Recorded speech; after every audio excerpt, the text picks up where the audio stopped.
성도 여러분, 정말 반갑습니다. 네. 아멘. 네. 자, 하나 제가 중요한 질문을 드릴 테니까 잘 맞춰보세요. 세상에 깨끗한 사람과 더러운 사람을 어떻게 구별할 수 있을까요? 손 쉬는 방법. 모르시는군요. 다행입니다. 네. 목욕탕 앞에 딱 서서 나오는 사람은 깨끗한 사람이고 들어가는 사람은 더러운 사람일까요? 그냥 웃자고 한 얘기였습니다. 네. 세상에서 그러면 하나님 백성을 어떻게 구별할 수 있을까요? 딱 보고 저 사람은 하나님의 사람이다. 이 사람은 아닌 것 같아. 이렇게 우리가 판단할 수 있을까요? 어떻게 알아볼 수 있을까요? 네. 하나님의 백성은 어떤 사람들이겠습니까? 어떤 사람? 오늘 그 말씀 한번 해보려고 합니다. 하나님께서 우리를 택하셨다고 하는데 우리는 과연 어떻게 살아가야 하나님 보시기에 감사한 사람이 되고 세상 사람들에 대해서 구별되는 사람을 살아갈 수 있을까? 그렇게 그 말씀을 가지고 오늘 나눠보려고 합니다. 하나님의 백성은 어떤 사람들입니까? 라는 질문을 가지고 우리가 한번 말씀을 찾아가겠습니다. 첫 번째로 우리는 하나님의 사람은 약하고 작은 사람이라고 하십니다. 하나님께서는 하나님의 백성은 약하고 작다고 말씀하세요. 그 말씀이 6절, 7절의 말씀이에요. 너는 내 여호와 내 하나님의 성민이라. 내 하나님 여호와께서 지상 만민 중에서 너를 자기 기업의 백성으로 택하셨나니 여호와께서 너희를 기뻐하시고 너희를 택하심은 너희가 다른 민족보다 수요가 많기 때문이 아니니라. 너희는 오히려 모든 민족 중에 가장 적으니라. 아멘. 모든 민족 중에 가장 적기 때문에 내가 너를 택했다고 말씀하는 거예요. 참 다르잖아요. 그죠? 하나님의 나라는 세상 나라와는 반대로 가는 나라입니다. 반대로 가요. 우리가 싸워서 이길만 해서 만만한 나라와 우리가 싸우려고 하죠. 그래서 이기려고 하는데, 그런데 하나님은 비교도 되지 않을 만큼 강한 적들을 상대로 싸우라고 하시는 하나님이세요. 그런 나라가 바로 하나님의 나라라고 말씀하시는 거예요. 약한 사람을 상대로 싸우는 것은 하수예요. 고수가 아니라. 그죠? 학교에서도 보면 약한 아이들을 괴롭히는 아이들은 그건 나쁜 아이들이죠. 그리고 좀 비겁한 거잖아요. 그죠? 네. 오늘 말씀은 신명기 말씀입니다. 신명기 출애굽해서 홍해를 건너 그리고 광야 40년을 방황하고 이제 드디어 요단을 건너갈 때예요. 그래서 이제 가나안 땅, 하나님의 약속의 땅을 들어갈 때에 주신 말씀인 거죠. 모세가 하신 말씀이에요. 자, 9장 1절 2절에 1절에 보면은 이스라엘아 들으라 내가 오늘 요단을 건너 너보다 강대한 나라들로 들어가서 그것을 차지하리니. 이제 신명기 9장이에요. 이제 쭉 신명기 말씀인데 너보다 강대한 나라들로 들어가서 그것을 차지하리니 그 성읍들은 크고 성벽은 하늘에 닿았으며 크고 많은 백성들은 내가 아는 아낙 자손이라. 그에 대한 말을 너희가 들었나니 이르기를 누가 아낙 자손을 능히 당하리요 하거니와. 아멘. 이렇게 적혀 있어요. 알고 있어요. 우리보다 센 나라고 큰 나라고 숫자도 많고 키가 훨씬 크고 성벽도 하늘 끝이 안 보일 정도라고 하잖아요. 하늘에 닿았다고. 그죠? 출애굽 하고 나서 얼마 되지 않아 가나안 땅에 이제 앞에 섰어요. 이제 바로 그 이스라엘 백성들이 가나안 땅을 정탐하고 싶다고 해서 하나님 허락을 해요. 그래서 각 지파별로 한 명씩 12명을 보내서 그 땅을 다 돌아보게 했습니다. 40일 동안을. 그런데 돌아와서 보고를 하죠. 그 땅이 어떻더냐라고 물으니까 그 땅은 참으로 비옥하고 농사도 잘 되고 곡식도 너무나 이제 탐스럽고 잘 됩니다. 하지만 아낙 자손은 우리보다 크고 힘이 세더이다. 진짜 그 말대로 그렇게 보고를 했어요. 그런데 실수를 하죠. 그 사람들이. 뭐라고 실수하죠? 부정적인 평가를 달아버려요. 그냥 사족을 달아버렸다는 거죠. 우리가 가면 우리 다 죽어. 우리는 그들을 절대 이길 수 없어. 그들과 비교하면 우리 메뚜기야 라고 평가를 해버렸어요. 그래서 그 일로 인하여 어떻게 됐어요? 그 정탐했던 40일을 하루를 1년 삼아 40년을 너희가 방황을 하게 되었다는 말씀이죠. 하나님 나라는요 약해요. 하나님 나라의 백성들은 약해요. 부족하고 혼자서는 할 수가 없어요. 그렇죠? 그건 인정해야 되는 거죠. 양들도 그렇습니다. 양, 우리가 알고 있는 동물 양도 우리가 성경에서 보면 양들은 착하고 순하고 말을 잘 듣는 가축인 것처럼 착각하지만 실상은 전혀 그렇지 않습니다. 양들이 어떨까요? 착해요? 고집불통이고 그리고 눈도 안 좋아요. 그리고 얘들은 한번 넘어지면 자기 힘으로 못 일어난답니다. 그리고 길을 잃어버리면 자기 집으로 절대로 못 찾아와요. 반드시 목자가 가서 데리고 와야 돼요. 네? 아주 연약한 동물이에요. 그런데 이 양들은요 자신의 가족과 자신의 무리를 위해서 지키려고 한다면 목숨을 걸고 싸우고 지킨다는 거예요. 이 양들은요 자기가 아니라 자기의 무리, 자기 가족이 위험을 당하면 앞서서 싸우는 것이 숫양, 수컷이 그렇다는 거예요. 그런데 반대로 염소는 자신이 불리하면 가족을 버리고 도망가는 동물이 염소라는 거예요. 네? 참 모르죠. 겉으로 가서 모르는 거예요. 상황을 당해보지 않으면 모르는 거죠. 염소가 그렇답니다. 도망간답니다. 그리고 상황이 끝나면 삐 찾아온대. 원래 숨어 돌아온다는 거예요. 예, 제가 이 말씀을 보면서 주님이 마지막 때에 양과 염소를 가르친다는 말씀이 이해가 되는 거예요. 마지막 때, 그죠? 그리고 양은요 죽을 때 비명을 안 질러요. 그냥 눈매하고 그리고 그냥 죽는데 제가 그걸 몽골에서 직접 봤어요. 양 잡을 때. 그래서 깜짝 놀랐어요. 제가 와 정말 그렇구나. 정말 주님이 십자가에서 달려 돌아가실 때 아무 소리 안 하시고 그냥 아버지여 내 영혼을 받으소서라고 기도했던 그 소리가 이게 쟁쟁한 거예요. 그래서 너무나 막 소름 끼치게 그 말씀이 다가오는 거예요. 정말 말씀 한 절 한 절이 그렇구나.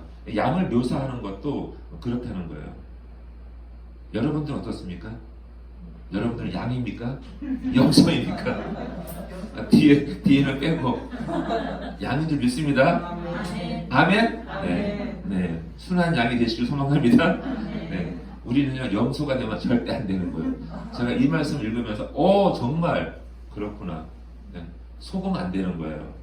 정말 힘을 다해서 위태할 때, 위기에 당할 때 맞서 싸울 수 있는 용기가 있는 거예요. 양은 평상시에는 어리버리해도, 그죠? 네. 자, 계속해서 우리가 모세가 하나님 말씀을 대신합니다. 그렇지만 너희는 목이 곧은 백성들이야, 그죠? 너희들은 애굽에 나올 때부터 이곳에 이르기까지 늘 하나님을 거역하고 불순종하고, 특히 호렙산에서 시내산에서 말씀 받을 때 하나님을 경록했다는 거죠. 그때 왜 그랬어요? 모세가 하나님 말씀을 받으러 올라갔을 때 40일 동안 모세가 안 보이니까 하나님도 어떤 응답이 없으니까 금송아지를 만들어서 우상을 섬겼잖아요. 하나님 아주 경노하시는 거죠. 노하시기를. 그때 하나님이 다 없애버리려고 하셨다는 거예요. 그죠? 그리고 가데스 바네아를 떠나 가나안 땅으로 가라고 할 때도 이들은 하나님 말씀을 믿지 않는 거예요. 안 가는 거죠. 말씀을 믿지도 않고 듣지도 아니하였나니 내가 너희를 알던 날부터 너희가 항상 여호와를 거역하여 왔느니라. 이게 모세의 말입니다. 이렇게 말하는 거예요. 내가 너를 알던 때부터 항상 하나님을 거역했던 것이 바로 너희들이었어. 하지만 우리가 어떻게 구원받았어요? 하나님의 전적인 사랑과 은혜로 받았다고 말씀하는 겁니다. 이스라엘 백성들은 처음부터 연약하였으며 목이 곧은 백성이었습니다. 하지만 하나님의 전적인 은혜로 구원받고 약속의 땅을 유업으로 받았다는 거예요. 저와 여러분도 이스라엘 백성들 못지않을 정도로 뻣뻣한 사람들이었습니다. 동의하십니까? 아멘 안 하시는데요.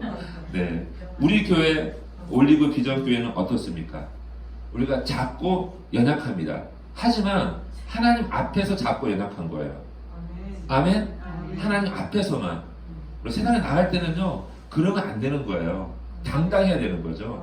세상에 나가서는 하나님 백성인데, 이것이 우리 교회의 비전이고 모토인 것입니다. 당당하세요? 아멘? 예. 하나님이 왜 저와 여러분을 택하셨습니까?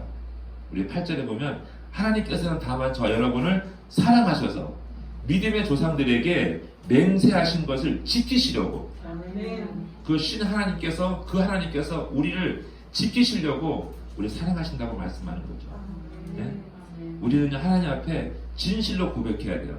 우리가 연약하고 부족합니다. 아무것도 없습니다.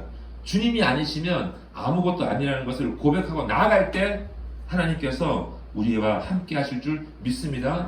네, 그렇게 고백하시는 저와 여러분 되시길 소망합니다. 아멘. 네. 두 번째로 하나님의 사람은요, 어떤 사람들일까요? 두 번째로 잊지 않고 기억하는 사람들이라는 거예요. 잊지 않고 기억하는 사람들. 18절에 보면 그들을 두려워하지 말고 내 하나님 여호와께서 바로와 온 애굽에 행하신 것을 잘 기억하되 라고 적혀 있습니다. 사람이 언제 교만해집니까? 사람이 언제 교만할까요? 세상에서 잘 나갈 때. 아시잖아요, 그죠? 자기도 모르게 교만하는 거예요. 자기도 모르게 목에 힘이 들어가고 눈이 밑으로 내려간다는 거예요. 네. 사람이 원래 겸손해서 착해서 겸손한 것이 아니라 그래요. 환경이 겸손해지게 만들기 때문에 겸손하다고 말하는 거예요. 참 일리 있는 말씀이더라고요. 그죠? 사람이 교만해지면 옛날 일을 잃어버리기가 쉽습니다. 기억하기가 어려워져요. 그래서 8장 14절에 보면 내 마음이 교만하여 내 하나님 여호와를 잊어버릴까 염려하노라. 참 우리를 너무나 잘 아시는 하나님, 말씀을 적재적소에 적어 놓으시는 거죠. 하나님을 기억하라는 거예요. 너희가 분명 건너가면 잘 살게 될 거라는 거죠. 풍족하고 여유가 있고. 그러면 하나님을 잊어버리기가 쉬우니 기억하라고 말씀하세요. 자, 메멘토 모리라는 말씀이 있습니다. 메멘토 모리. 자신의 죽음을 기억하라는 라틴어 말이에요. 옛날 로마 시대 때에서 전쟁에서 승리하고 돌아오는 개선 장군이 막 와요. 그럼 사람들이 막 환영하면서 막 축복하잖아요. 그럴 때 장군이 으쓱해지는 거죠. 내가 했으니까. 그럴 때 맨 뒤에서, 행렬 뒤에서 노예들이 큰 소리 외치는 거예요. 메멘토 모리라고. 메멘토 모리. 죽음을 기억하라는 거예요.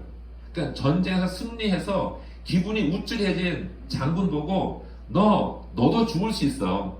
너도 언젠간 죽어. 그러니 겸손하게 살아가라고 하는 경고의 말씀인 거예요. 네? 참 일리가 있죠. 네. 그리고 또 미국의 인디언 나바호족이 있는데 거기서 내려오는 비슷한 격언이 있습니다. 내가 세상에 태어날 때 너는 울었지만 세상은 기뻐했단다.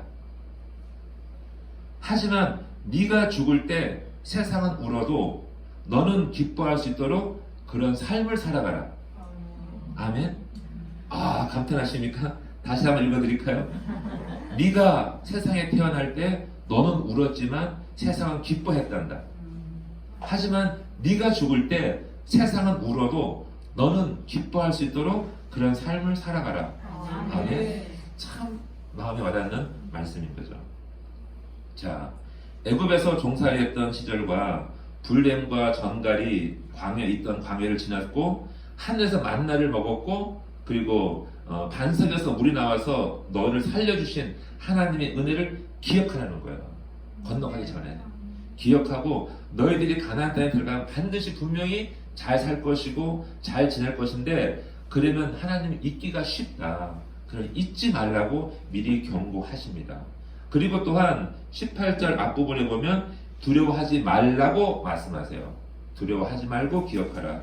자, 지금 너희들 눈앞에 있는 적들을 두려워하지 말라. 내가 칼과 방패가 되고 창과 칼이 되어서 그들을 몰아내준다고 하나님 말씀하세요. 용기를 가지라고.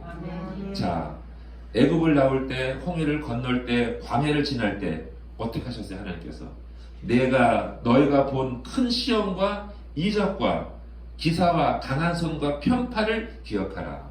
아멘. 큰 시험과 이적과 기사와 하나님의 강한 손과 팔을 보셨습니까? 아멘. 아멘이십니까?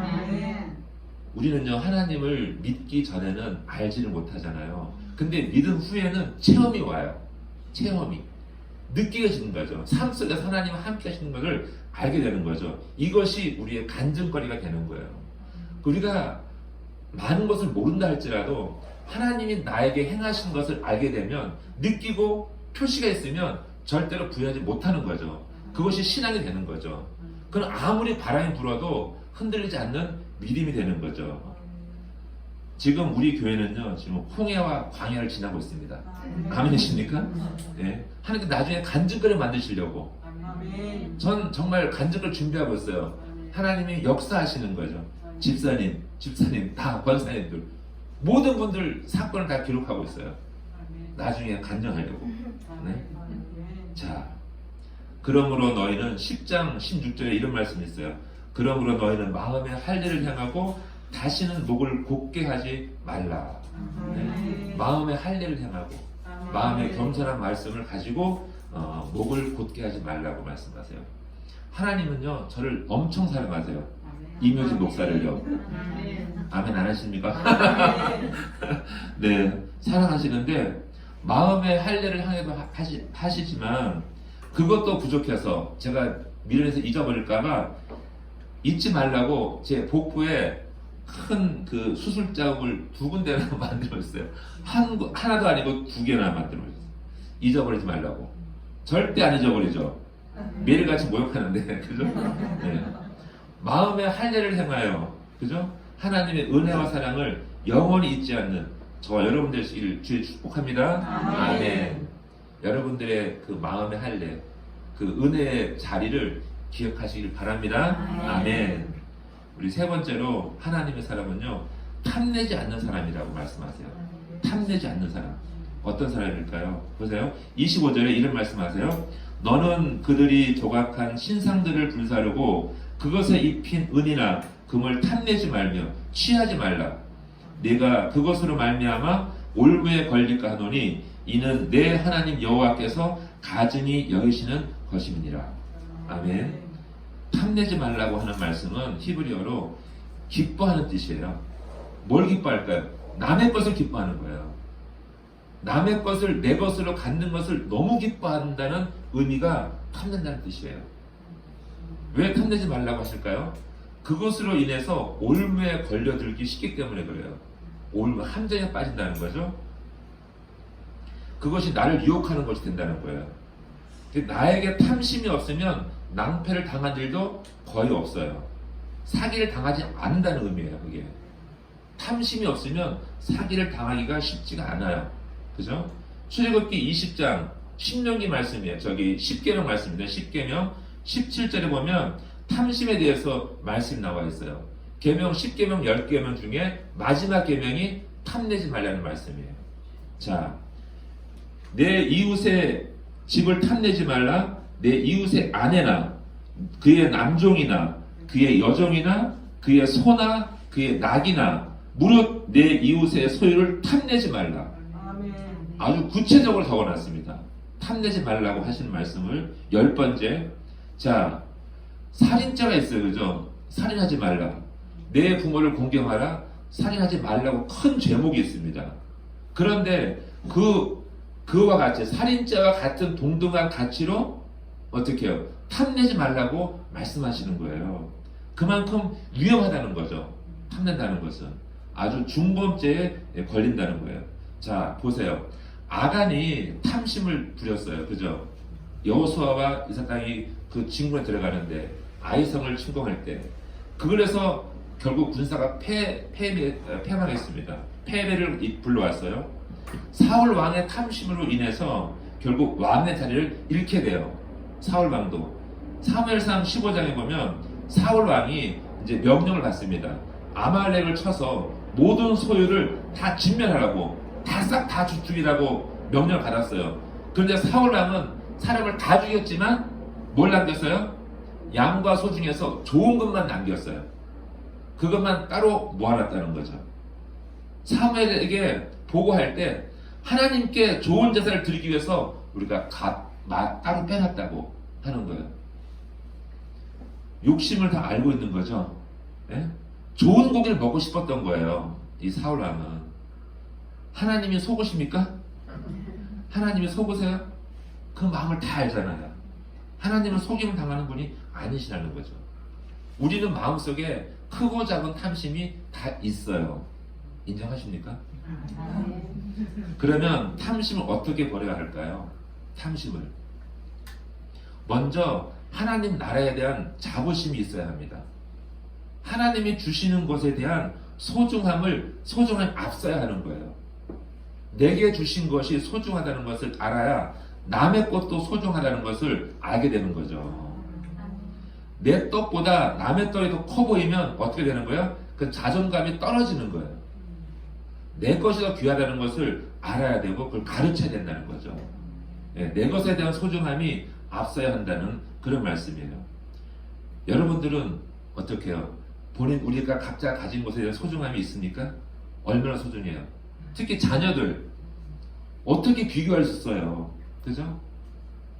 비교할 수 없습니다. 아무리 작고 연약해 보여도 말입니다. 제가 지난주에 발달장애 1급 그 청년을 둔 그 나집사님 댁에 방문하게 되었습니다. 발달장애 1급이라는 것은 아주 중증이에요. 굉장히 심각한 정도인데 그 아들을 20년 넘게 키워왔어요. 지금 벌써 청년이에요. 키가 190이 넘어요. 몸도 좋고. 이 집사님은 그 아들에 대해서 한 번도 부끄럽게 생각한 적이 없다고 말씀했어요. 제가 사랑하는 아들인데 부끄러울 게 뭐가 있겠어요? 라고 말하는 거예요. 그 집사님의 그 고백이 제 마음에 큰 울림이 있었습니다. 저는 그 고백을 들으면서 하나님을 좀 더 이해할 수 있었어요. 하나님을. 나를 사랑하시는 하나님 아버지도 그러하시겠구나. 나를 보는 마음이, 나를 향한 마음이 이 부족한 나를 집사님 마음처럼 무조건 사랑하시는구나. 그걸 깨닫게 된 거예요. 조금이나마. 여러분들은 어떠세요? 아무리 우리 눈에 보기에 부족하고 연약해 보여도 그 사랑하는 거예요. 그게 부끄럽지 않은 거예요. 하늘 아버지도 우리를 보실 때 부끄럽지 않으신 거예요. 아멘. 아멘? 아멘. 그러한 마음을 보니까 마음이 너무 감사한 거예요. 제 마음이. 아멘. 저와 여러분의 하늘 아버지는요, 이처럼 우리를 부끄러워하지 않으시고 우리를 사랑하신다고 말씀하세요. 아멘. 지금 이 순간에. 아멘. 네. 누가복음 12장 15절에 이런 말씀이 있어요. 그들에게 이르시되 삼가 모든 탐심을 물리치라. 사람의 생명이 그 소유에 넉넉한데 있지 아니하니라. 아멘. 탐심은 결국 소유욕이거든요. 근데 사람의 생명은 거기에 없다잖아요. 그것이 아니라고 말씀하세요. 생명을 사랑하게 되면 그 어떤 것이라도 눈에 들어오지 않고 귀한 생명이 사랑으로 들어온다는 그런 말씀인 거예요. 자, 탐심을 버리려면 어떻게 됩니까? 악의 모양이라도 버리고 멀어져야 한다고 말씀하세요. 그래서 하나님께서 말씀하시기를 가나안 족속을 완전히 멀리해라, 진멸하라고 말씀하시는 거죠. 결국 다른 말로 하면 곧 우리 안에 있는 모든 죄를 완전히 없애보려는 말씀과 같은 의미인 거죠. 베드로 후서 2장 3절에 이런 말씀이 있습니다. 그들은 탐욕에 빠져 지어낸 말로 너희에게서 이득을 취할 것이니 그들에 대한 심판은 옛적부터 지체되지 않았고 그들의 멸망은 잠자고 있지 않다. 아멘. 탐욕으로 인해서 하나님이 심판하시는데 심판은 옛적부터 미뤄지지 않았다는 거예요. 반드시 멸망으로 가게 하신다는 그 말씀인 거죠. 탐심을 버리지 않으면 그 탐심을 인해서 멸망당할 것이고 심판받을 거라고 말씀하는 거죠. 예? 남의 것을 탐내지 않으므로 거룩한 하나님의 백성들이심을 증거하시길 주의 이름으로 축복합니다. 아멘. 욕심내지 마세요. 그 말씀인 거죠. 정말 참 요즘 사람들, 요즘 뭐 저도 그렇지만 욕심이 참 많은 것 같아요. 근데 너무 황당한 것, 우리 사소한 것들도 있잖아요. 하지만 절대로 남의 것을 기뻐하지 않는 마음, 그죠? 탐심을 버리는 저와 여러분 되시길 축복합니다. 아멘.